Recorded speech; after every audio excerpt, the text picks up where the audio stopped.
Okay, this is first light, first signals received on the new receiver. I got it tuned up. You'll hear him in a second. He'll come on in a second. But it's always fun when you get a new receiver going. And I'm following Farhan's advice. I've stopped construction on the transmitter side just so that I could listen.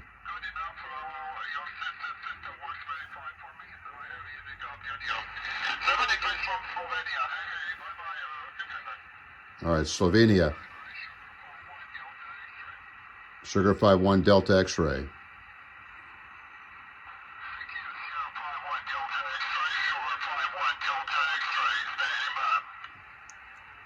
All right, so it sounds a little bit scratchy still, but I always say that, you know, when you get a new receiver going, there's a bit of peeking and tweaking and tuning and adjusting before you get it to sound just right. And I'm sure it'll sound a lot better in the days ahead, but I'm really, really thrilled this morning to get it going. But I have even better news, and I've done this several times before, but we got reports over the last couple of days of two other very successful receiver builds. My good friend down in Richmond, Armand WA1UQO, has completed, well, almost completed construction on a really cool regen tube type thermotron receiver for 40 meters. And he's got it working, and he sent a video, and I'll put that up on the blog. And congratulations to Armand for that one. And then Scott KQ4AOP. Scott has been corresponding with Dean and I for the last few weeks about a version of the high school receiver that he built. And he explains that he's a relatively new ham, but started out with the right ambition. He wanted to build his own rig, starting with the receiver. So it's not easy. This is not for the faint of heart. This is not plug and play radio. But Scott stuck with it, and with some advice from Dean and a little bit of advice from me, was able to get that receiver working. And he sent us videos this morning of the receiver pulling in, inhaling single sideband signals and CW signals on 40 meters. So congratulations, Scott. You have joined the ranks, the elite ranks of radio amateurs who have actually built a receiver. All right, now let me give you a little progress report on this one. This is, of course, the latest version of the 1510 receiver, transceiver that I've been working on. This is the second version. This is the version that'll go with me down to the Dominican Republic. And it is not yet finished. Even the receiver is not yet finished, as I'll describe here as I go through it. But I got most of the all of the receive section working, and I wanted just to fire it up to see how it was doing. So it's still very much in, I wouldn't call it prototype, but sort of in test bed mode. And I'll describe it as I go along. First thing I'll say is that, you know, when I first showed this this box and this board, people were kind of shocked by the size of it, that I had a lot of empty space on the board. But based on previous experience, I knew that I would fill up that space. And you could see the space is already starting to fill. I have not yet constructed the power amplifier chain for the transmitter, which will go over here. I need to build larger bandpass filters for both receive and transmit. These are just basic receive bandpass filters here, so they'll be larger. And I need to put in the microphone amp, which will go down in this space here. What I often do at this point when I want to test something out is I just take the speaker that I'm going to eventually use, and I just screw it onto the board. You know, for a screwdriver, I use this thing, and it works really well. You can set the torque on it so that you don't strip the nuts or the bolts or anything else, and it makes for easy screwing on. That's a really cheap electric cordless drill. I think it's a useful addition to any ham shack. But let me show you what I did, and I'll give you some of my tale. I'll share with you some of my tales of woe. So I just, first of all, I put power to all of the receive sections, and I color code it Red is for receive. And I use yellow for any circuits that'll be on both receive and transmit. So you got, red going to this TIA, to the receive side of this TIA, to the receive side of this TIA. Red, and then yellow is going to the VFO assembly here. You can see the yellow cord here. And yellow is also going to the carrier oscillator right here. Red is also going here, red to basically the audio amplifier chain. Let me talk a little bit about the audio amplifier chain. Now, there's a tendency among home brewers just to sort of get bored and frustrated with audio amplifiers and just throw a LM386 or something similar in there. And I did that for a long time, but I felt guilty about it, I wasn't really building it. So in the last version of this transceiver, I had some audio amplifiers around, and they were around because we had built them for the Thomas Jefferson High School DC receiver project. So I needed an audio amplifier, and I just heartlessly ripped it out of one of the receivers that I had built, and I put it in there, and it worked just fine. So I decided I was going to do the same thing here. So I mass-produced two of these simple 3-transistor, common emitter, no feedback, transformer at the output, audio amplifiers. I used 3 2N39042 transistors that I got from Mauser. The HFE on each of them is about, I guess about 140, 150 max. They're not really hot transistors. They don't have HFE above 200, but they work. And when I hooked this thing up, man, it squealed like a banshee. And it made me really sympathize with people who've had problems with these amplifiers taken off. But I knew that it was possible to get it stable because I had had it stable in many, at least 3 that I built, direct conversion receivers. I built another one to replace the one that I had ripped out of the DC receiver, and I put it in there, and it works fine. So it's possible that this thing will not squeal, and so I started looking for the cause of the squealing. And I found it at the input wire right here. You see? This is the mixer that takes energy from the filter and mixes it with energy from the beat frequency oscillator to produce audio that, boom, comes out of the speaker. But I had just thought I could cheat a little bit and keep it easy, and I just put a wire across here. Bad move. Because that's a very sensitive point right there. So when I disconnected the little wire that I had put at the audio input, this is the audio input, boom, the receiver, the audio amplifier stopped squealing. So that was a clue for me. So this morning I went in and I just put this shielded line in, and I shortened the lead to the input capacitor, and boom, the squealing went away. So it is possible to tame these little audio amplifiers, and that's what I did.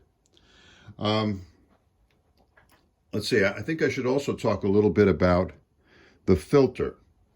The filter here is kind of the second filter that I had built with some of these, what I call high-rise crystals. And I built it, again, for 25 megahertz for the IF for this transceiver, which will allow me to hit both 15 meters and 10 meters. But when I was looking at this filter on my Nano VNA, the passband looked okay when I'm looking just at the filter. But when I looked at it through the TIAs at either end, it didn't look quite as good. It was okay with the TIAs at either end. It was okay to about 25 dB down. But then the skirts kind of flared out. I wanted them to be more vertical, but they kind of flared out at the 25 dB down point, which made me suspicious. I went over and checked with the other transceiver that I had built using 25 megahertz, I guess you could call them low rider or low profile crystals. And there, even through the TIAs, the passband remained nearly vertical all the way down to about 50 dB down. So there's something different going on here, and I'm not quite sure what it is. But just because I'm testing, I figured, okay, I'll leave it in there and test with it and see if I could get it going. But I have ordered the parts. The crystals have come in and the caps to ground that have come in so that I can replace this with a more kind of vertical passband filter if I want to. We'll see how that goes. Anyway, it's great fun. I mean, oh yeah, you know, whenever you build especially a receiver, I think you just, no matter how experienced you are, no matter how many times you've done this, you have to kind of accept the fact that it might not work the first time you power it up. And that was certainly the case here. And so parts of it were working. You know, with a receiver that's complicated, all receivers are complicated, but this is a single conversion superhet, so it's getting moderately complicated. It is useful to kind of look at it in terms of the stages. So at first it didn't work. First thing I did is a check to see if the oscillators, there are two oscillators, the VFO and the carrier BF and the carrier the VFO and the carrier BFO, beat frequency oscillator, down there to see if they're working. This thing should be working in the 3.6 megahertz range. This one should be working around 24.9, 24.990, something like that. I used my Regal scope and checked, and they both seemed okay. But then I noticed there was something weird with this one, and what had happened with this one was that when I put the yellow wire in to power it up, I had put it at the wrong point. And instead of going to the 5.6 volt Zener through a resistor, I was putting 12 volts directly onto a 5.6 volt Zener. They don't like that. Even if you do it very quickly and then you remove the wire and you put it in the right spot, I found that I had blown up the Zener at 5.1 volts. So I had to replace the Zener. Once I replaced the Zener, this thing started working properly. So now I got both oscillators working right. And this was part of the peaking and tweaking and getting the receiver to work right. I already described the process that I used to get the audio amplifier stable. I adjusted the carrier oscillator just a little bit by ear. I think I could do a lot better than that to make SSB sounds like Ianis over there in Sugar 5, 1 Delta X-ray, audible and intelligible. But I could probably do better with that if I take a look at the passband and figure out where I want the carrier oscillator in relation to the passband. I'll work on that.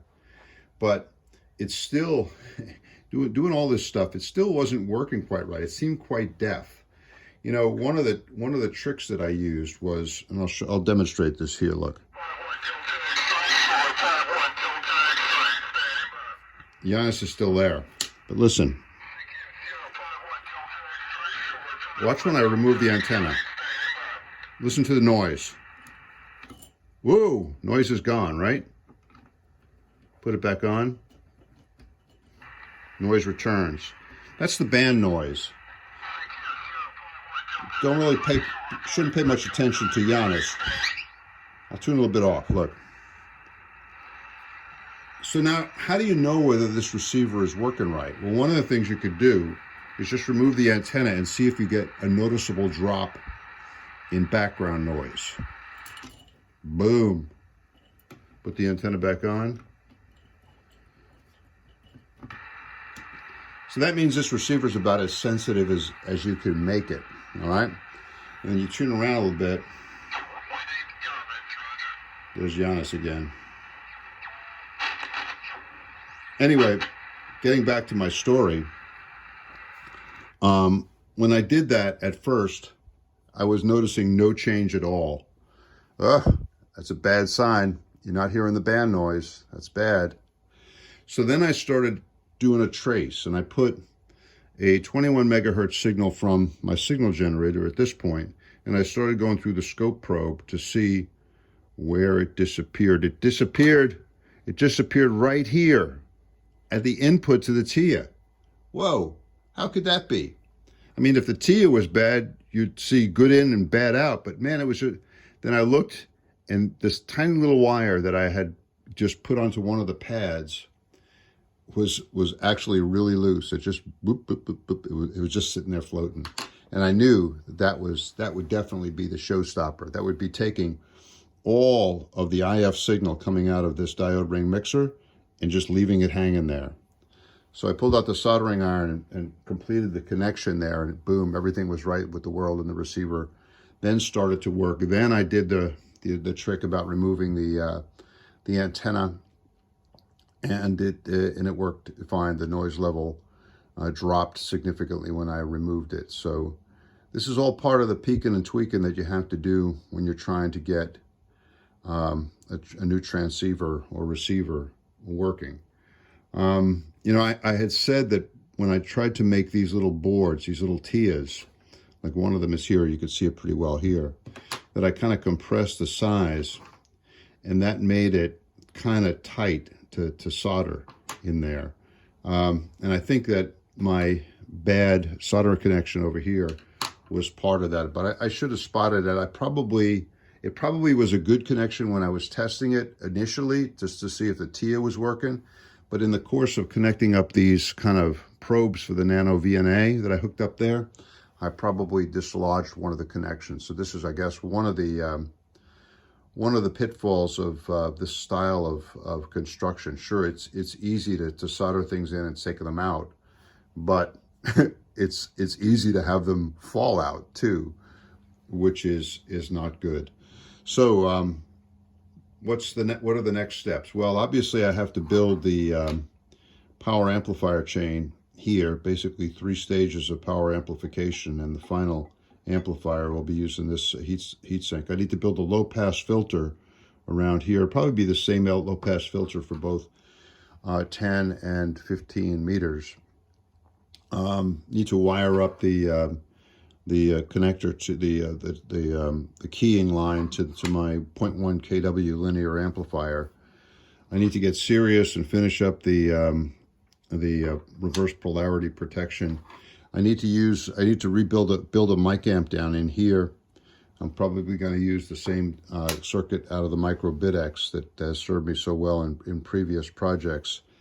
And I'm going to explore whether I need to rebuild the filter. It's really easy. I bought the same crystals from Mauser, so I don't have to go through the whole G3UUR characterization method again. And I have the capacitor, so I could just cut out a piece of PC board the same size, make the filter. It'll take me, one morning. It's pretty easy, and just pop it in there. But it might not be necessary. Let's see. I might do that. I might not. I'm curious as to why there is this problem. I'll try to get a picture up of what the passband looks like with the TIAs attached. But hey, I'm really kind of pleased. Look, oh yeah, this is the audio gain control, and you can see I've shielded. I got 2 shielded wires, one going to the top, one going to the wiper, and then I've got the third connected to ground, and I've got it grounded here also. This seems to help with the calming things down quite a bit. Let's tune around a bit.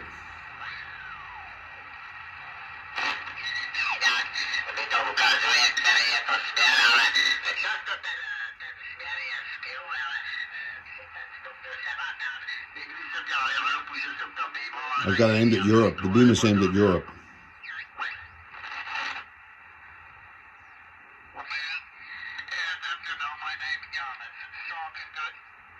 There's Ianis again.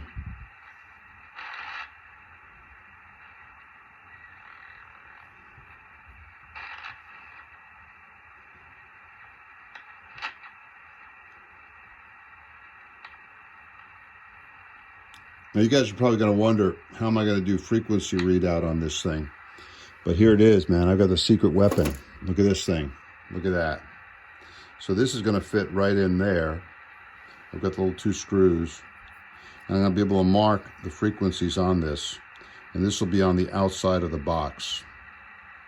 And it'll connect here.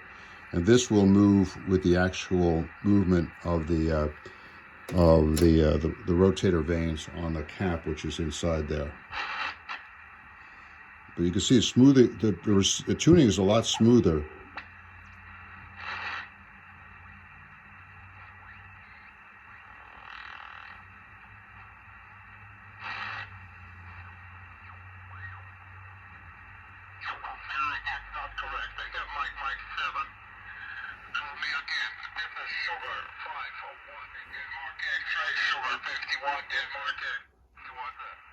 Very good. All right. Thanks a lot, Ianis. And again, congratulations to Armand and congratulations to Scott for their receiver success. This should be an inspiration for everybody who's watching this. If you haven't built a receiver yet, do it. You know, a regen like Armand did, that's great. Armand has this fantastic HRO dial, just like the one that he gave me. And if you're looking for something that I would recommend, if you're looking for a first project, especially a solid state project, take a look at all the info that we have online about the Thomas Jefferson High School Direct Conversion Receiver Project. It's a proven design. We've built many of them. Now we have Scott building one that's been built in Germany and Canada. You guys can do this. And if you do it, you will break into the elite ranks of those radio amateurs who have actually built a receiver.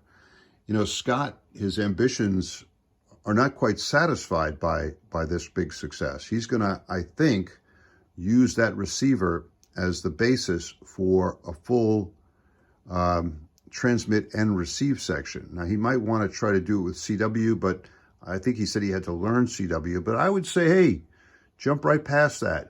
Build yourself a double sideband transmitter and just pair the two up, and then you'll have a double sideband direct conversion transceiver. And when you talk to people on the air, most of them will never know that you're transmitting on both sidebands. Mike WU2D just produced, just yesterday, a great video on how to build a double sideband transmitter for 10 meters, solid state. And he's going to come out with another video on how to build the receiver. Now, I fear that he's going to get into complexity, but simplicity is sufficient here. You could build a real simple receiver, just a direct conversion receiver, pair it up with a double sideband transmitter, and Bob will be your uncle, and you will be on the air. Just as long as you don't talk to any other DSB stations. But but the possibilities of that actually happening are really, really small. So have fun. Anyway, that's the status report on this thing. I'll build the transmit circuitry, I'll box it up, and take it all with me down to the Dominican Republic. All right, 7-3 from Northern Virginia.